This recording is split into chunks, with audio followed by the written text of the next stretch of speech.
Assalamualaikum warahmatullahi wabarakatuh.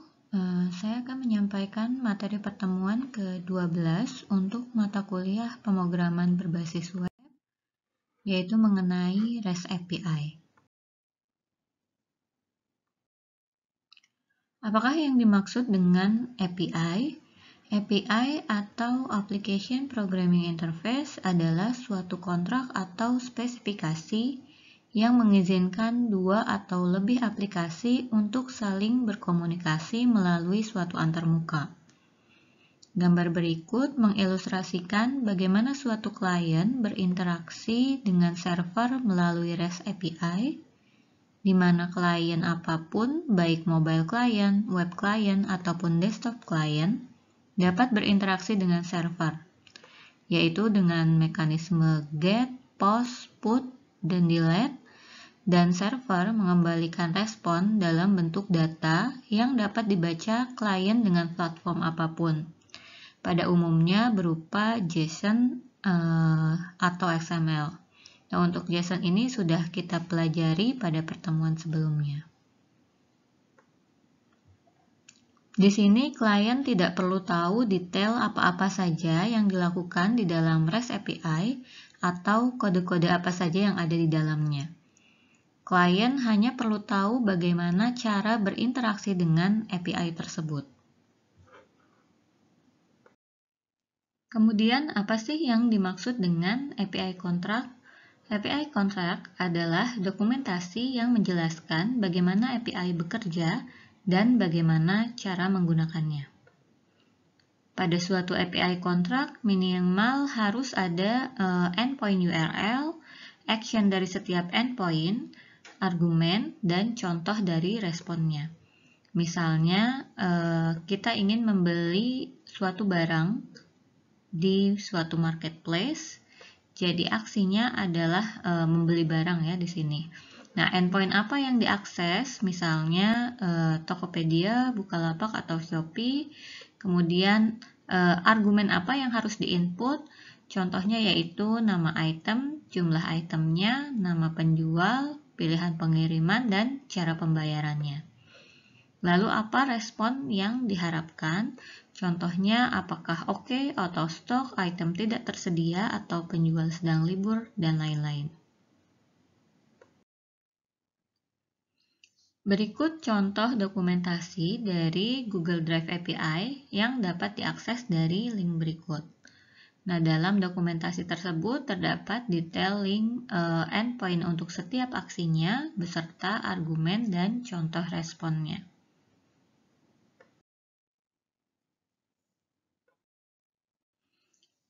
Selanjutnya, apa sih yang dimaksud dengan REST? Nah, REST atau Representational State Transfer adalah suatu style arsitektur untuk mengembangkan web service. Pada REST ini, bentuk arsitekturnya yaitu loosely coupled, yang berarti implementasi klien dan servernya independen. Klien tidak perlu tahu apa yang terjadi di server, begitu pula sebaliknya. REST ini diperkenalkan pada tahun 2000 oleh Roy Fielding dalam disertasinya yang dapat diakses pada link berikut ini. Kemudian, abstraksi informasi dalam REST dikenal dengan sebutan resource.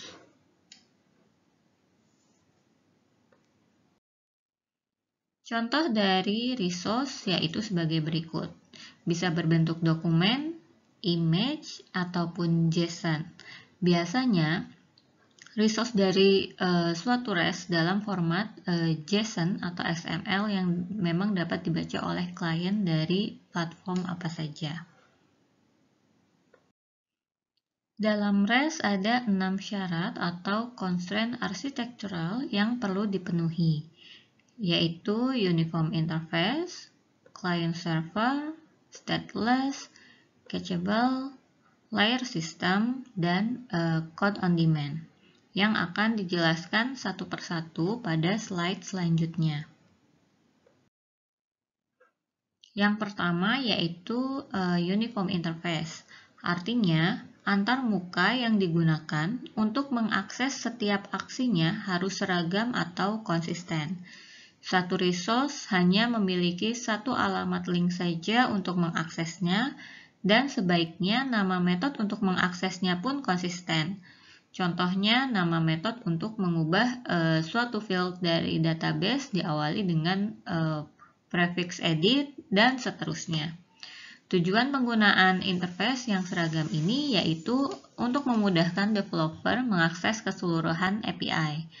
Karena setelah dia menggunakan satu metode, misalnya, dia akan merasa familiar ketika mengakses metode lain yang sejenis.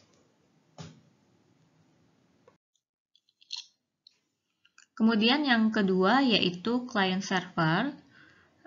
Client dan server di sini harus independen, tidak bergantung satu sama lain.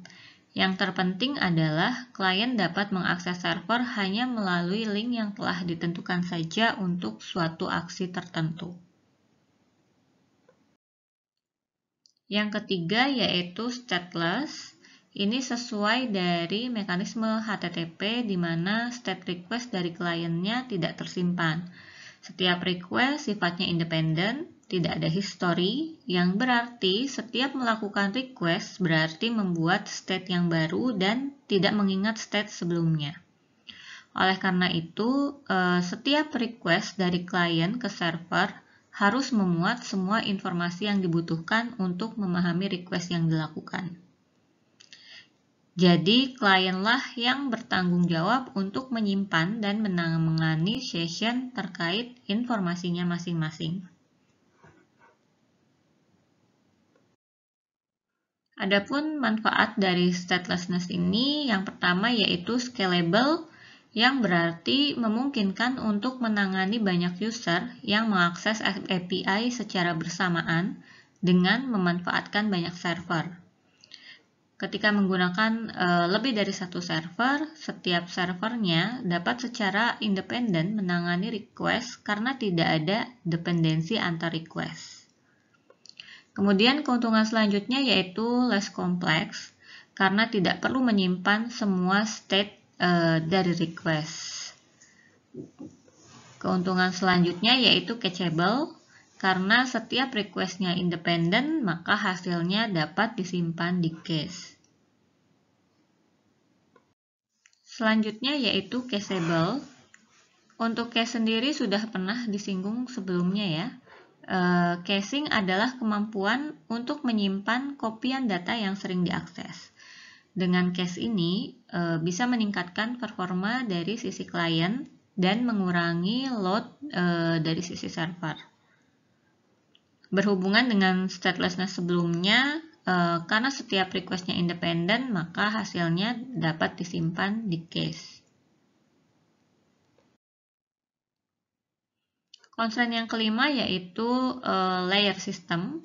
Maksudnya yaitu dalam REST mengizinkan adanya layer-layer dalam implementasinya. Contohnya, API-nya dideploy di server A, datanya disimpan di server B, autentikasi request-nya di server C, dan seterusnya. Dan tentunya klien tidak perlu tahu ada atau tidaknya layer-layer ini.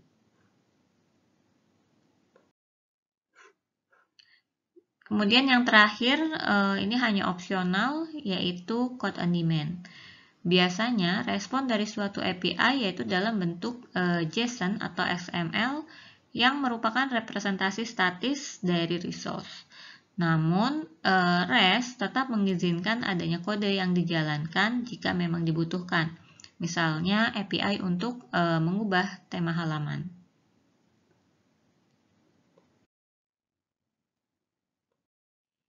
Kemudian selanjutnya yaitu HTTP method yang digunakan dalam REST.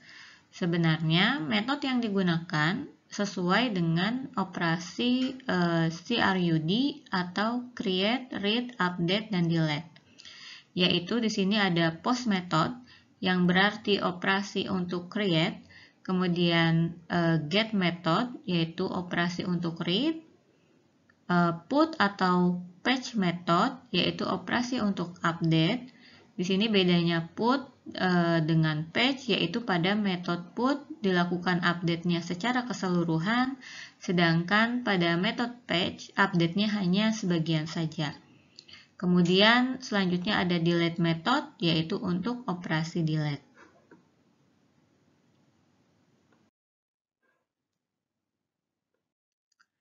Selanjutnya yaitu content negotiation. Representasi atau format resource dari REST itu kan bisa bermacam-macam, tergantung dari kebutuhan kliennya.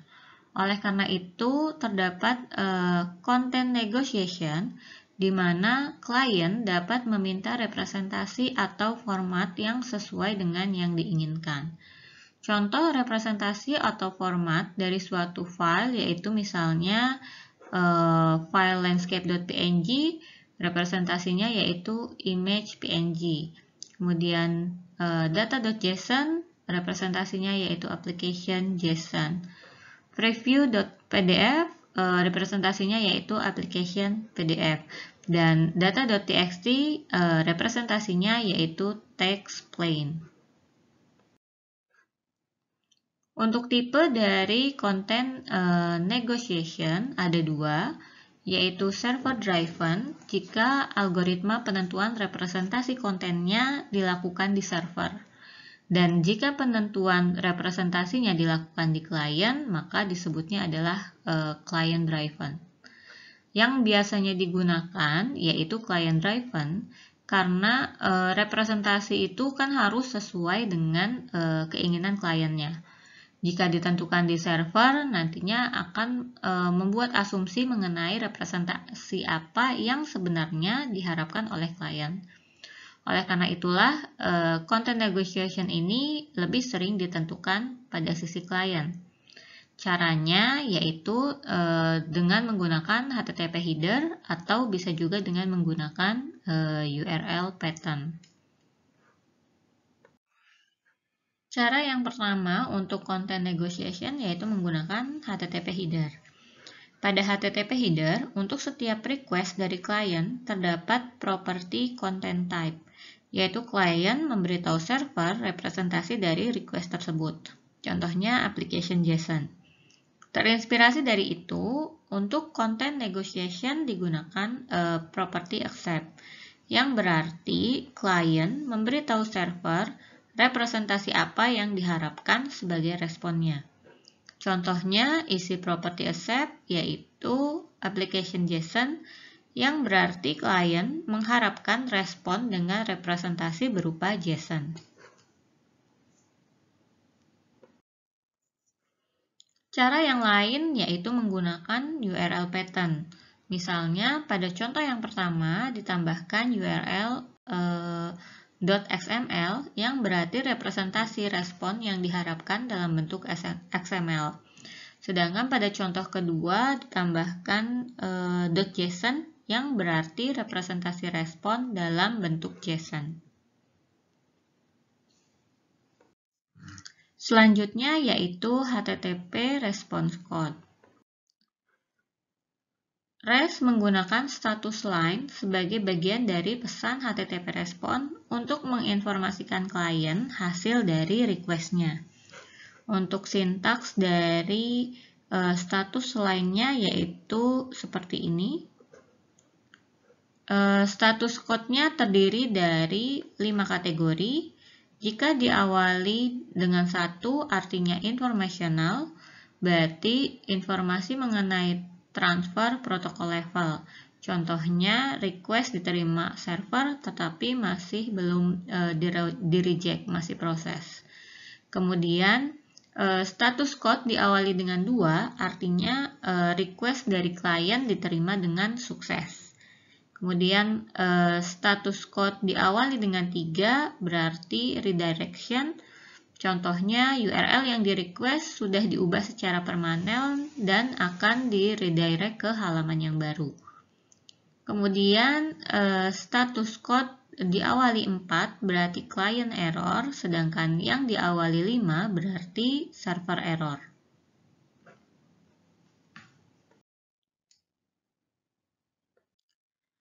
Selanjutnya, API biasanya menggunakan versioning untuk manajemen perubahan yang terjadi.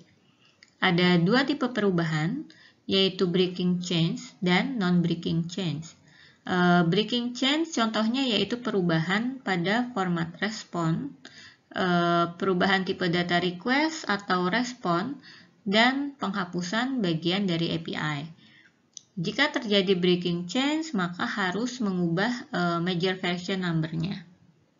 Sedangkan tipe yang kedua yaitu non-breaking change, contohnya adalah penambahan endpoint baru atau parameter respon. Jika terjadi non-breaking change ini tidak perlu mengubah major version number-nya. Dengan versioning ini akan membantu klien segera melakukan perubahan juga jika teridentifikasi ada perubahan pada API-nya. Ada 3 cara untuk melakukan versioning. Yang pertama yang paling sering digunakan yaitu menggunakan URI versioning. Contohnya seperti ini. Jadi langsung di URL-nya. Kemudian cara yang kedua yaitu dengan custom request header.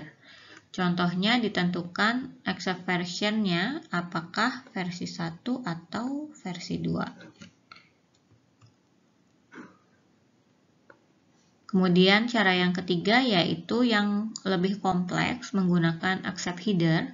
Contohnya seperti berikut ya. Ini contoh yang pakai accept header. Nah, materi selanjutnya yaitu mengamankan API. Ada 2 cara untuk mengamankan API. Yang pertama yaitu menggunakan API key yang berupa unique ID untuk diakses oleh setiap user. Misalnya, ketika user mendaftar untuk menggunakan API, di-generate API key yang disebut token. Kemudian, token ini disimpan di database untuk masing-masing user.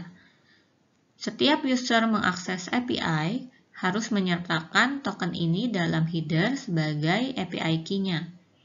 Kalau dari sisi servernya hanya tinggal mencocokkan saja di database apakah API key yang disertakan user tersebut sudah sesuai atau tidak.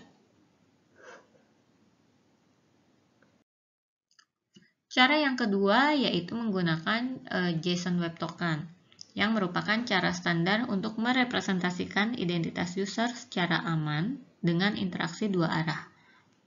Ketika mengakses API, JSON Web Token ini digunakan untuk mengidentifikasi user tanpa mengirim private credential pada setiap request. Untuk struktur dari JSON Web Token terdiri dari header, payload, dan signature. Header terdiri dari tipe token dan algoritma yang digunakan. Kemudian payload terdiri dari data yang berkaitan dengan request untuk user, seperti subject, issuer, audience, dan expiration date. Kemudian signature hanya berupa string yang terencode, digunakan pada server dan klien untuk autentikasi data di payload.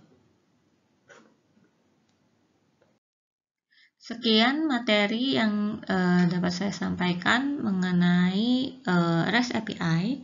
Jika ada pertanyaan, silakan dapat disampaikan juga melalui email berikut.